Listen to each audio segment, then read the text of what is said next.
Hello everyone, अस्सलाम वालेकुम। This is me chef उरूबा।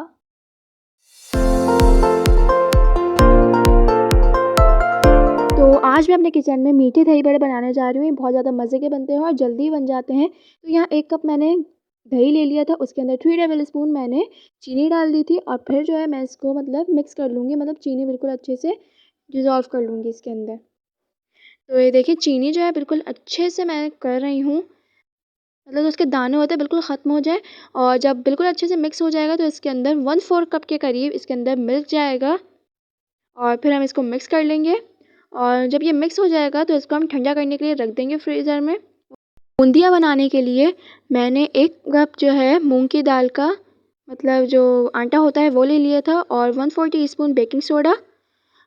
और ये सब डालने के बाद जो है इसके अंदर थोड़ा-सा नमक भी डाल दिया था ताकि थोड़ा ज़ायका अच्छा हो जाए।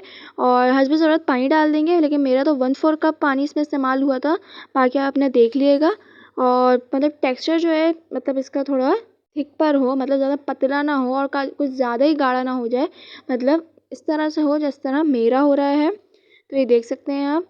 तो यहाँ मैंने सबसे पहले एक बाउल में पानी ले लिया था और उसके अंदर नमक डाल दिया था और इस नमक को पहले हम अच्छे से मिक्स कर लेंगे। और यहाँ मैंने जो है अपनी कढ़ाई भी गरम कर ली थी और उसके अंदर मैं स्पून से इस तरह से कर मैं डालती जाऊँगी। तो ये देखें कितनी ज़बरदस्त लग रही हैं और कितनी ज़्यादा अच्छी लग रही हैं। जब ये गोल्डन ब्राउन हो जाएंगी तो इन्हें हम निकाल लेंगे। तो ये देख सकते हैं गोल्डन ब्राउन हो गई हैं और जो है अब इन्हें हम निकाल लेंगे इस तरह से। और निकालने के बाद जो है इनको हम पानी के अंदर डाल देंगे।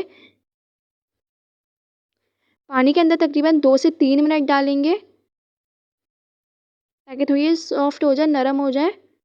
और फिर इन्हें हम निकाल लेंगे। ये ध्यान रहे कि ये टूटे ना। और निकालने के बाद पानी में से इनको हम डाल देंगे दही के अंदर। सारी जो है हम डाल देंगे